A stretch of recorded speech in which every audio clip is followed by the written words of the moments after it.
Oke teman-teman hidroponik petani milenial, ketemu lagi dengan saya. Dan saya sekarang ditemani sama ownernya Hidroponikku Jember. Kali ini saya akan nanya-nanya tentang dunia hidroponik itu seperti apa. Oke, Mas Vicky.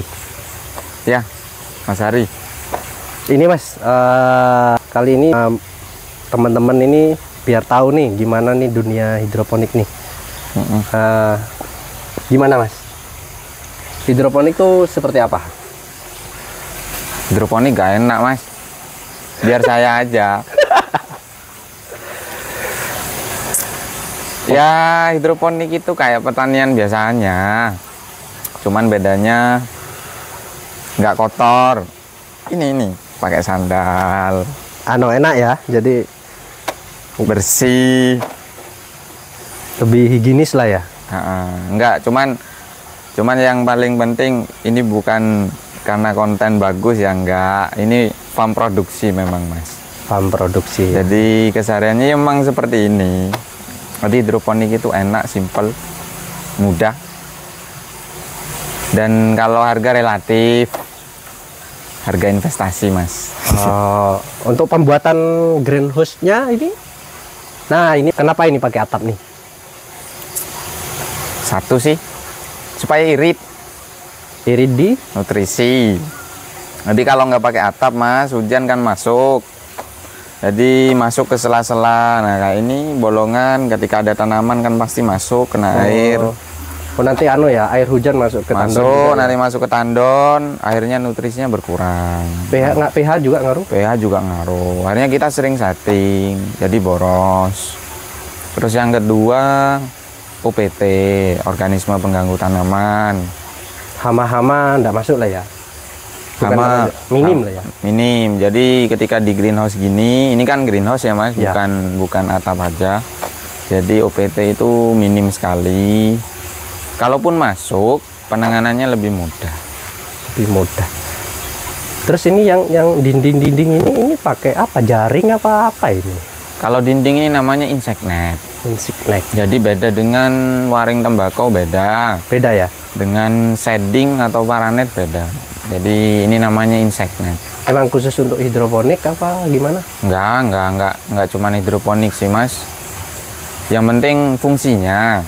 Kalau untuk menghalau OPT ya insect net yang dipakai.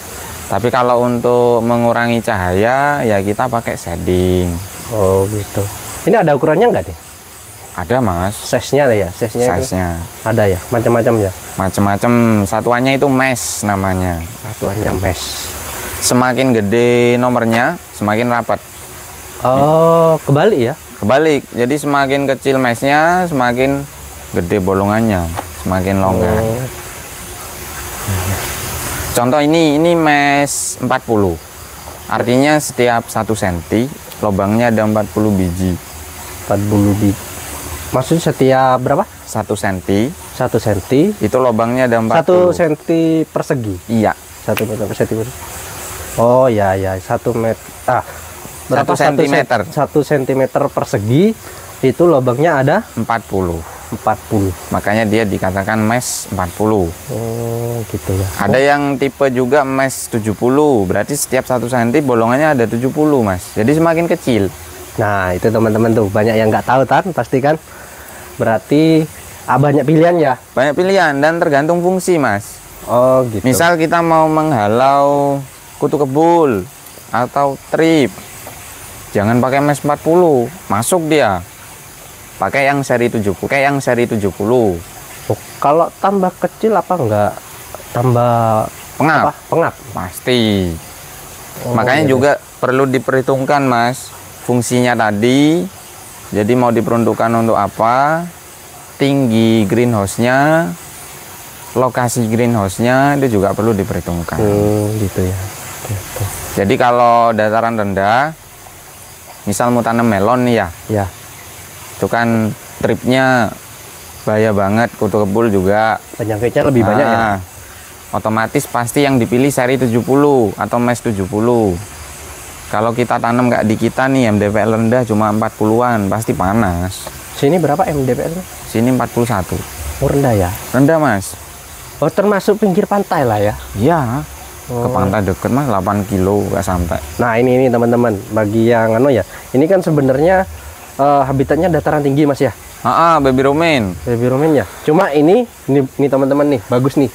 Hijaunya bagus nih. Berarti apa, Mas? Gini loh, kok bisa hidup di apa? Di dataran rendah, padahal ini habitatnya di dataran tinggi. Sebetulnya semua tanaman bisa, Mas, kita budidayakan di dataran rendah ya. Iya.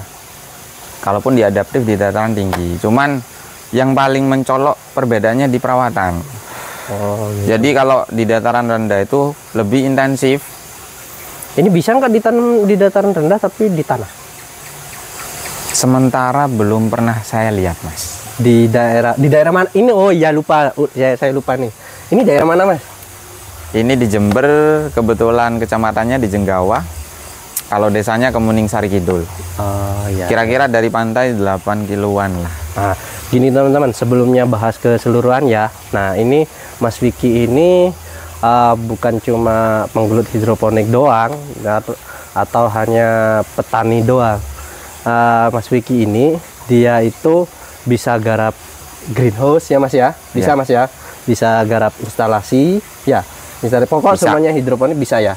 Nah, bagi teman-teman yang pengen mau buat apa greenhouse seperti ini, pertanian modern seperti ini, bisa hubungin Mas Vicky. Nanti nomornya di sini ya. Nanti nomornya di sini. Saya cantumkan IG, TikTok ada di sini. Pengen lihat kegiatan Mas Vicky itu seperti apa? Setiap hari ada tuh di IG sama TikToknya, Mas ya. Ya. Oke. Nanti nomornya di sini. Bisa dihubungi mau konsultasi apa, mau buat greenhouse atau instalasi hidroponik. Kayak gini ini kan office ini kan tertutup nih. Ya. Ada bisa juga lah hidroponik itu yang tanpa atap. Bisa. Bisa, Mas. Kalau kita biasa nyebutnya open field ya. Jadi, oh, ya kebalik saya ngomong barusan. Ini ya open field itu yang kebuka ya. Kebuka. Jadi nggak ada atap, nggak ada insect net. Itu open field. Itu bisa. Bisa ya. Cuman kembali lagi, kalau open field kita harus lebih telaten, lebih disiplin karena musuhnya cuaca, Mas. Ya perawatnya lebih harus intensif. Kenapa kan hidroponik itu dikatakan pertanian tanpa musim? Iya, kalau pakai konsep greenhouse, kalau pakai konsep open field ya sama aja, Mas. Masih terkendala di musim hujan. Ini kan musim hujan nih. Ini sekarang aja ini teman-teman ini gerimis nih. Cuma kita bisa berkegiatan meskipun malam dikasih lampu kayak gini itu masih bisa. Nah, itu perbedaannya pertanian modern sama konvensional. Itu lebih banyak gampangnya lah, Mas ya. Betul. Oke. Dan yang paling mencolok ini sih, Mas, produk. Jadi kita bisa atur mau panen setiap kapan. Oh, gitu. Kalau hidroponik. Kalau di tanah nggak bisa kan, Mas, kita setting panen setiap hari atau setiap 3 hari, nggak bisa. Oh, gitu ya. Karena pengolahan tanahnya. Nah, kalau di sini bisa mau kita setting setiap berapapun. Contoh yang instalasi kosong ini kan baru panen tadi. Oh. Tapi yang lain masih ada isinya. Nah, ini bakal panen di berikutnya. Ya, Mas ya, sistemnya rotasi lah ya. Rotasi. Step by step ya. Jadi bisa, berarti bisa menyesuaikan pasarnya berapa, terus nanamnya berapa gitu. Tuh teman-teman, ingat tuh lebih mudah. Terus kita tuh mengaturnya pasarnya tuh ngerti tuh pasar sekian harus nanam sekian. Nah, kayak gini nih contohnya nih. Kan ini lagi ada yang kosong nih. Jadi ini kalau udah lagi yang kosong bisa dimatiin nih instalasi aliran airnya, Mas ya. Betul. Jadi setiap meja ada stop kran, Mas. Jadi fungsi enak ya. Fungsi stop kran itu balik lagi buat matikan sistem pengairan ya, supaya tidak jalan. Nah, contoh kayak ini, karena kalau dia tetap jalan nggak ada tanamannya, satu ya bikin alga tumbuh. Terus kedua juga boros, Mas, kan kena sinar matahari dia nguap. Masuk ke lubang-lubangnya itu ya. Masuk. Oh, gitu. Nah, ini lagi Mas ya, mau nanya apa? Ini apa nih Mas? Tanaman apa ini Mas? Ini baby romaine Mas. Baby romaine, bagus banget ini. Nah, ini Wah. baby romaine. Putih ya? Putih. Salah satu indikator kalau tanaman ini sehat, Ya. itu akarnya putih. Oh, kalau hidroponik ya kayak gitu ya. Kalau hidroponik. Terus yang kedua juga daun yang bagian bawah itu tidak kuning. Oh, iya ya. Ini masih usia sekitar 31 hari setelah semai. Panennya berapa hari Mas? Kalau baby romaine itu targetnya sih 45 Mas. Oh, sama kayak selada ya berarti ya. Cuman kalau selada keriting hijau di sini panennya 40 hari. Oh, gitu 40 hari bisa udah panen ya. Kalau ini 45. 45 Setat, Mas. setat panen. Iya. Setat Panen panen. 45. Oh, ini nggak apa-apa nih Mas digituin. Nggak apa-apa. Bisa hidup lagi tuh di taruh situ. Bisa. Akarnya nggak putus kok. Itu teman-teman tuh kelebihannya tuh. Ya. Oh, berarti pantesan ya saya lihat sana tuh kecil-kecil. Terus jaraknya tuh beda-beda. Terus ini jaraknya beda. Berarti dia pindah ke sini. Betul. Oh, gitu. Jadi hidroponik itu banyak sistemnya. Terserah mau ambil sistem yang mana. Nah, ini sistem apa ini yang dipakai Mas Vicky nih? Nah, ini kebetulan NFT dan pakai sistem peremajaan. Oh, ada. Oh, masih remaja tuh. Apa bedanya remaja sama produksi kayak gini nih Mas? Maksudnya yang di sini sama yang di sana tuh. Apa bedanya? Yang pertama usia beda ya Mas. Ya. Beda ya harusnya. ya. Nggak mungkin kan sama. Terus yang kedua jarak lubang tanam Mas. Kalau yang remaja itu 10 cm. 10 cm yang remaja teman-teman. Kalau yang produksi ini 20 cm. 20 cm. Kenapa berbeda? Kenapa berbeda? Karena ukurannya juga lebih kecil yang remaja. Oh, iya ya, Mas. Yang kedua dari segi usia, dia juga lebih muda. Terus yang ketiga Mas, sebetulnya sistem peremajaan itu lebih ke penekanan efisiensi lahan. Contoh ini kapasitas 4.300 lubang tanam. Untuk Ya. luasannya 200 meter persegi.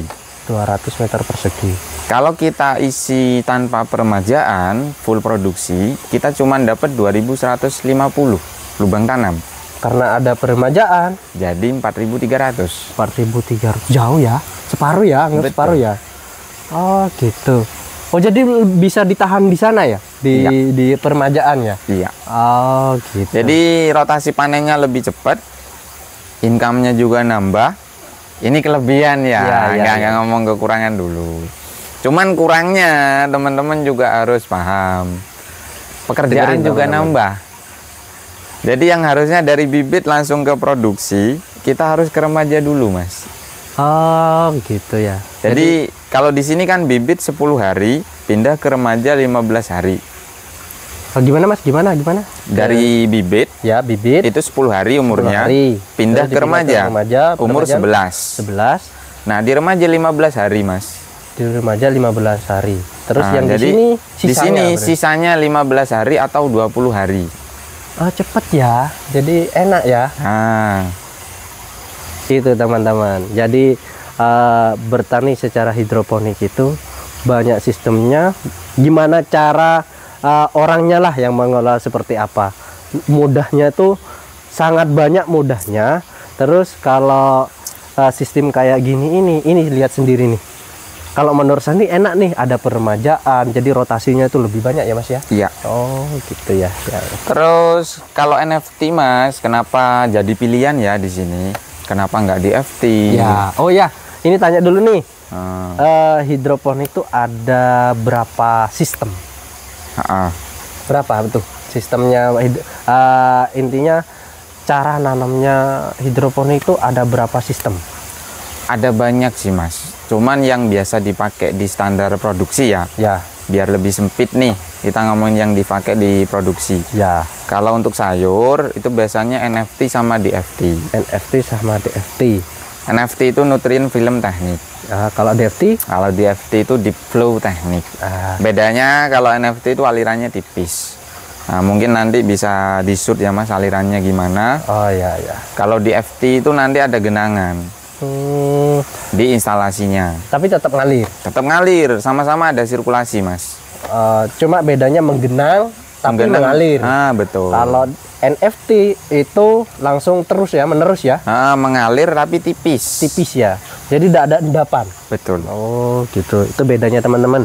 Jadi kalau DFT itu airnya itu menggenang tapi mengalir. Betul. Kalau NFT itu mengalir terus tanpa genangan. Iya. Ya, itu gampangnya itu. Kalau masih belum jelas bisa searching ya Mas Yap. ya. Terus NFT itu biasanya pakai talang modif gini, Mas. Oh iya, ini talang ya sebenarnya. Iya, di ini talang ya? modif. Emang yang khusus untuk hidroponik ada apa enggak? Ada, Mas. Itu apa namanya tuh? Ada guli trapesium, ada guli hidroponik. Oh, nah, guli. ini nggak endorse ya, nggak endorse. Tapi kalau mau di endorse nggak apa-apa nanti. Siap. Jadi ada dua macam guli yang ada di Indonesia. Kalau guli trapesium itu lokal. Oh, yang lokal ada? Lokal ada. Teman-teman bisa japri Pak Lantip, dia ownernya guli trapesium. Pak Lantip bisa di searching ada ya? Bisa. Pak Lantip. Pak Lantip Kurniawan Pak namanya. Lantip Kurniawan. Oke. Terus Kalau yang guli hidroponik itu impor, Mas. impor ya. Jadi untuk speknya sekarang sama. Kalau dulu memang lebih unggul yang guli hidroponik. Yang dari luar, Dari negeri. luar, secara tebal dan warna. Cuman kalau sekarang udah sama. Udah sama ya. Hanya harga sih, Mas, yang membedakan. Harganya lebih mahal yang luar negeri apa yang dalam negeri? Dalam negeri. Tapi selisihnya nggak banyak, cuman 5 sampai 10 ribu lah. Lebih mahalan di dalam negeri? Ya. Kenapa gitu ya? Entahlah. Cari sendiri teman-teman. Terus apa? Tadi DFT, NFT sudah ya? Itu aja berarti. Yang untuk gini, untuk pemula itu biasanya apa, Mas? Untuk uji coba aja. Ada sistem nggak? Kalau mau uji coba untuk pemula atau hobi ya, Mas, pakai wig aja. Sistem week ya. Sistem wig atau wig system. Jadi dia modelnya pakai, teman-teman kalau mau murah pakai box styrofoam, box buah. Oh iya, iya. Nah, itu kan bekas, bisa kita dapat harga 4.000 sampai 7.000. Oh gitu. Jadi nanti tinggal dalamnya kan bolong-bolong nih box buah, Mas. Jadi tinggal kita kasih plastik. Kalau mau lebih awet, plastik UV. Kita isi air. Nah, tutupnya yang di atas itu nanti kita bor, kita bolongin. Oh. Buat masuknya si netpot sama si tanaman. Ya, netpot ya. Nanti bedanya kalau sistem wig harus ada sumbu, Mas. Oh gitu. Jadi ini nggak pakai ya? Nggak pakai. ya? Nah, ini kenapa NFT itu banyak pakai guli ya, Mas? Ya. Atau talang modif supaya alirannya tipis, jadi sesuai kaidah. Tapi kalau ada yang bilang NFT pakai pipa, mungkin di Indonesia ya, pipa itu dibikin NFT. Tapi ada sumbunya. Berarti ya? Nah, jadi kalau saya bilang itu setengah-setengah, Mas. Setengah wig, setengah Ya soalnya NFT. kan kalau pipa itu kan melengkung tuh. Nah, Itu kan nggak tipis berarti itu kan? betul. Oh gitu ya, itu ingat teman-teman tuh. Jadi jangan kalau emang mau bergelut di hidroponik, pelajari dulu. Pelajari dulu nanti di mana? Lokasinya di mana? Itu penting ya, Mas ya. Lokasinya penting. Nanti pakai sistem apa aja? Mama ini di dataran rendah nih. Kenapa nih pakai sistem seperti ini, terus pakai talang modif kayak gini nih? Kenapa kok nggak pakai pipa? Itu pasti ada alasannya ya, Mas ya. Ya, betul. Oh, gitu. Oke teman-teman, jadi kalau mau berhidroponik, pikirkan dulu bener-bener atau enggak, searching lah, lihat di YouTube atau di sosmed segala macam. Oke lanjut, Mas. Nah ini varian apa aja yang ditanam di sini, Mas? Kalau variannya kebetulan di sini ada 4, Mas. Ada baby romaine, ada Batavia lettuce. Kalau baby romaine ini saya pakai Archival dari RZ. Ya. Kalau Batavia lettuce itu keriting hijau. Kalau teman-teman yang familiar ya namanya selada keriting hijau. Itu tipe Batavia lettuce. Ada yang bilang juga selada air itu ya. Nah, selada air itu khusus orang Madura, Mas. Arnong itu. Padahal bukan Mas, padahal ya. Bukan, Dan saya Mas. juga pikir itu pernah ada itu yang ngomong selada air. Bukan, kayak menurut saya apa gara-gara hidup di air gitu. Sebenarnya kan nggak, habitatnya kan nggak di air ini kan Mas, aslinya kan Mas. Betul. Cuma ada apa, teknologi hidroponik ini bisa ditumbuhkan di air. Iya. Tapi bukan cuma di air doang.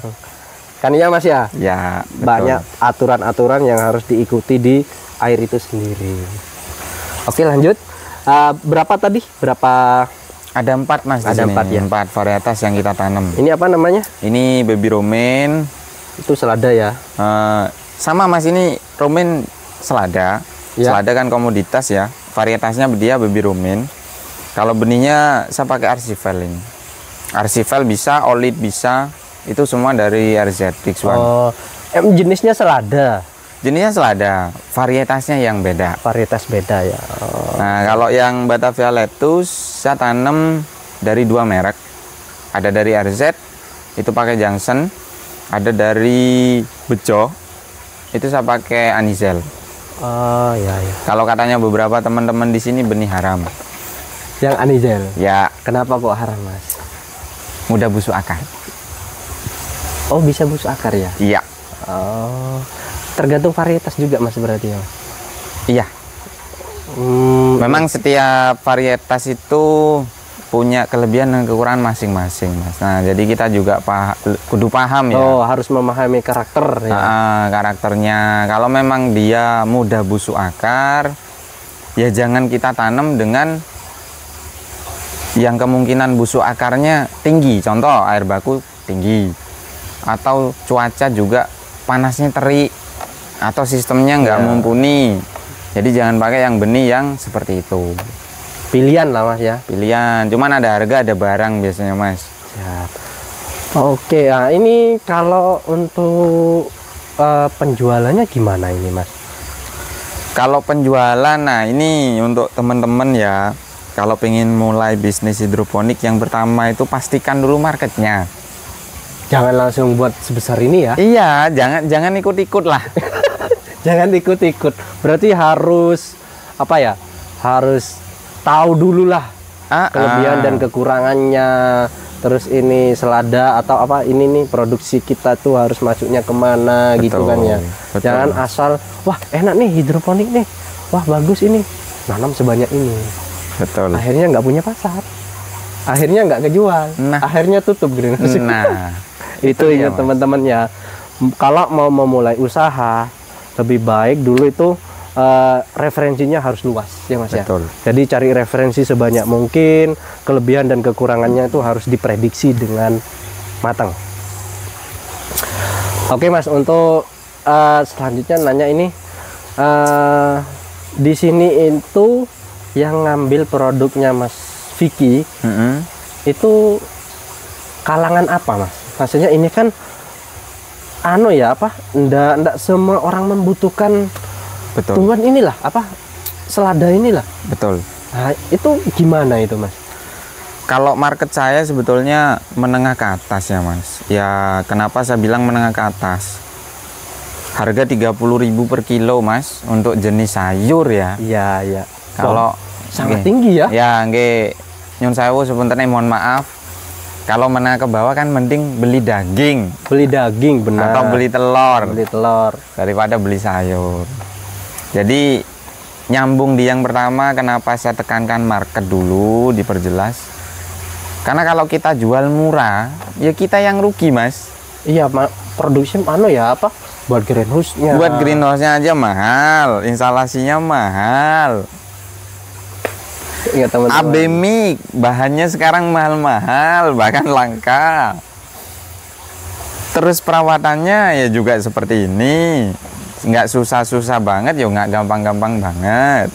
Nah, dan yang terakhir kualitas. Ya, saya potong bentar Mas ya. Itu yang tadi yang Abemik itu apa tuh Mas? Mungkin teman-teman nih pengen tahu nih apa tuh Abemik tuh.